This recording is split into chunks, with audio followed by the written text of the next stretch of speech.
busy kami. Mamaya na yung flight nila. Last minute packing. Ayun sila. Ang dami pa namin gagawin. Ang kalat-kalat. Yan yung mga ni-impake nila naman. Uy, let's go! All this. Oh man, that's a lot. Give it to me. What else? This. I'm going back to Toronto.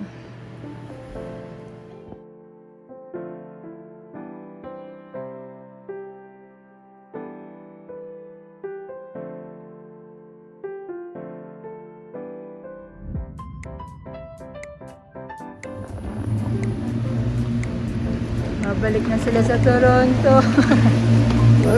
Babalik na sa Toronto. Mauna sila Isabel tsaka si Michaela. First time nila magta-travel.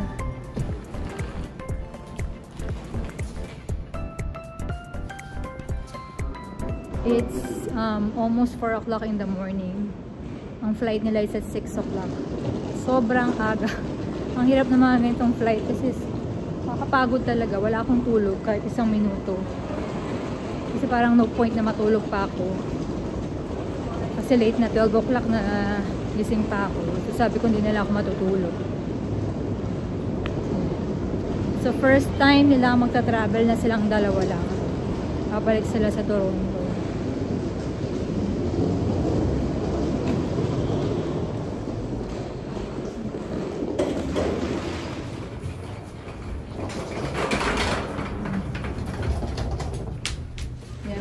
We're teaching them how to navigate the airport. Oh, hopefully di sila maligaw. Let's see. Pero magandang training to eh. Pag sila naman travel lang, sila lang. Oh, Air Canada. It's right there, babes. That's WestJet there.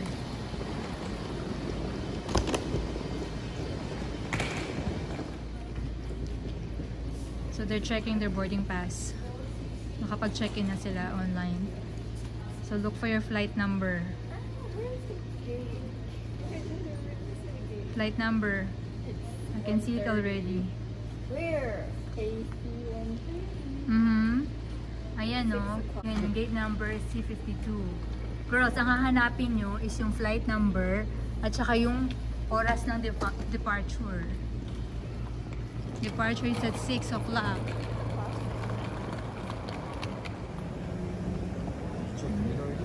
Yeah. You just need to get their boarding pass, the paper one. Ang haba ng pila.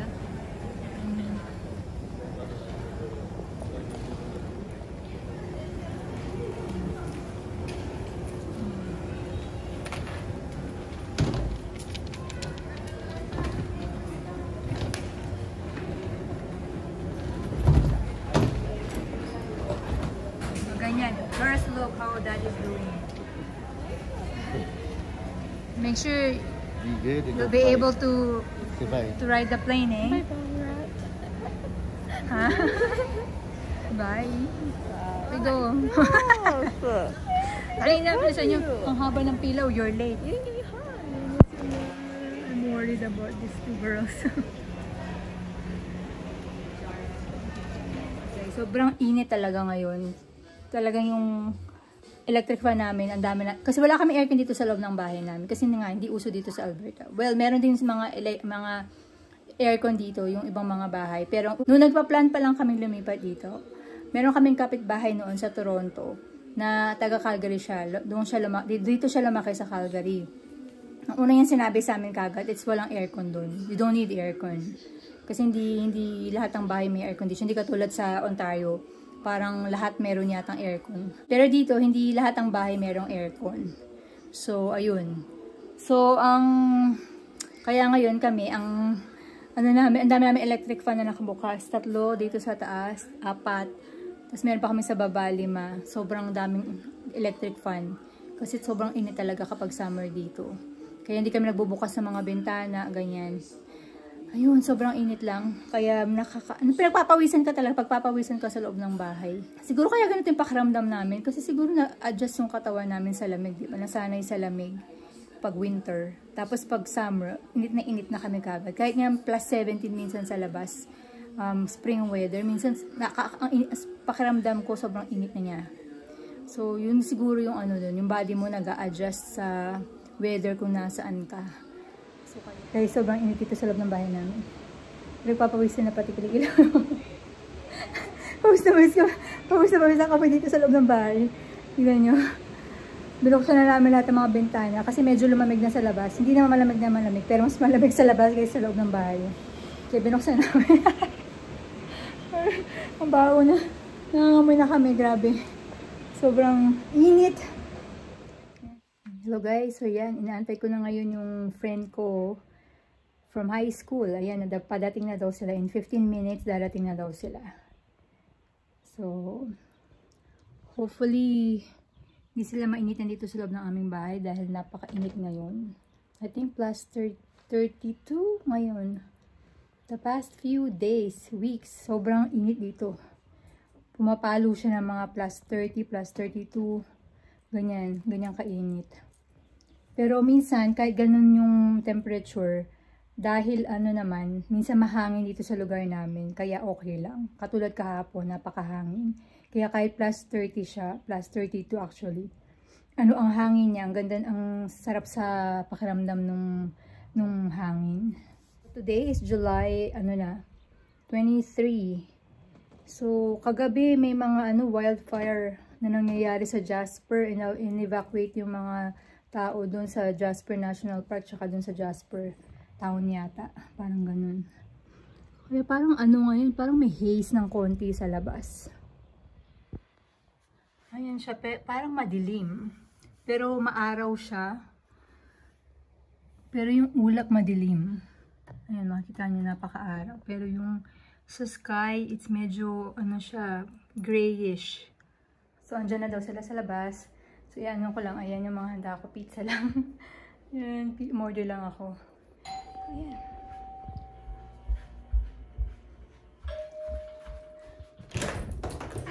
Lumabag kita!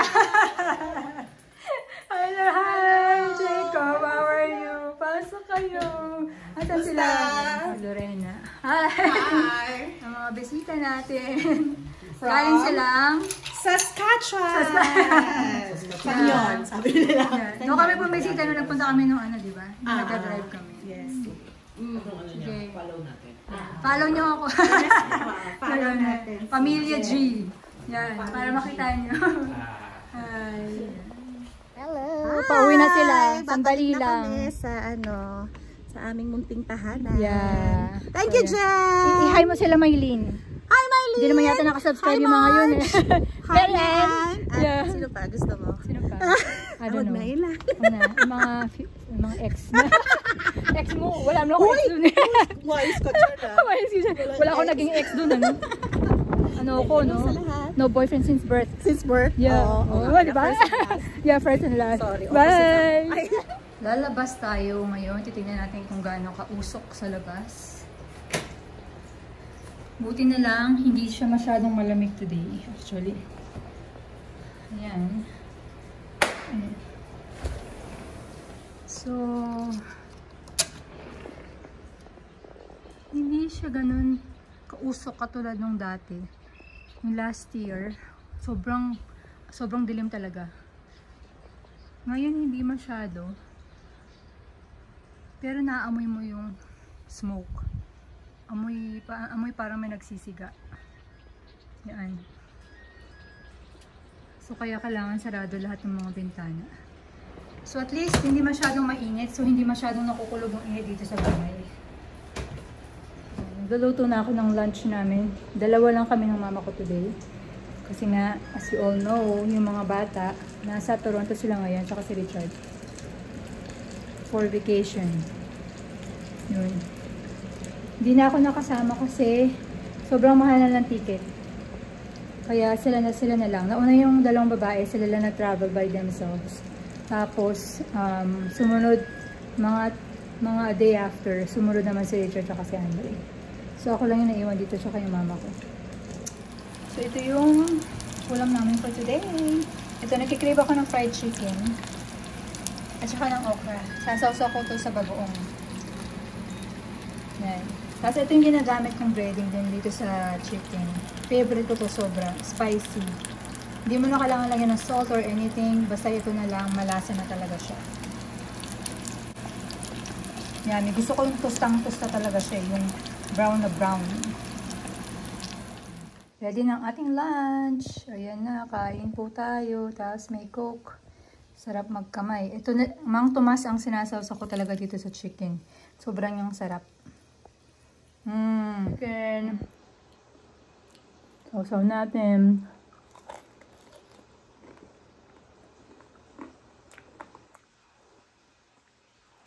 Sobrang sarap.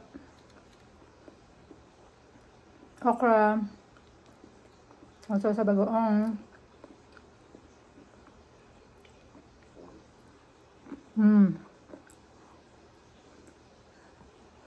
Panalong lunch. Harap. It's been particularly impactful on a tourism-based community. And so, although those of us who experience Jasper as visitors can't imagine what it feels like to be a Jasperite right now, we share the sense of loss with all of those who live in the town, who care for it, and who have helped build it. Yan, nakakalungkot yung sa news, yung nangyayari ngayon dito sa Alberta. Especially doon nangyayari sa Jasper ngayon. Grabe, nakakaiyak. Pati nga yung premier dito sa Alberta, naiiyak na rin eh. It's so heartbreaking. Kakalungkot talaga kasi Jasper is parang national treasure yan ng Canada, diba? Yan yung Banff National Park, Jasper National Park. Yun yung mga magandang lugar talaga dito sa Alberta. So nakakalungkot, sobrang nakakalungkot talaga pag yung mga nakikita ko sa Facebook, yung mga videos, yung mga news. Yan, it's so heartbreaking, nakakaiyak siya. Kasi last year nagpunta kami doon. So nakita namin yung there's really a history in that place. So imagine mo yun lahat. I'm not sure kung ano yung extent ng damage doon, pero significant damage daw talaga. Maraming mga establishment, yung mga lumang mga hotel siguro, ganyan na nasunog na. So it's really sad. So let's pray for Jasper. And sana itong wildfire na to, not just in Jasper, sa buong Alberta, laging merong wildfire. Last year, ganyan din na nangyari. Kasi this past few days, weeks, sobrang init dito sa Alberta. Sobrang init talaga. So sana matapos na tong wildfire na to. Kawawa naman yung mga kawawa yung mga animals na andun na misplaced na, hindi mo alam kung saan na sila pupunta. Yung mga tao na nakatira doon na na-evacuate. Let's pray for them how they're gonna rebuild everything. So, yun lang. Kakalungkot lang talaga.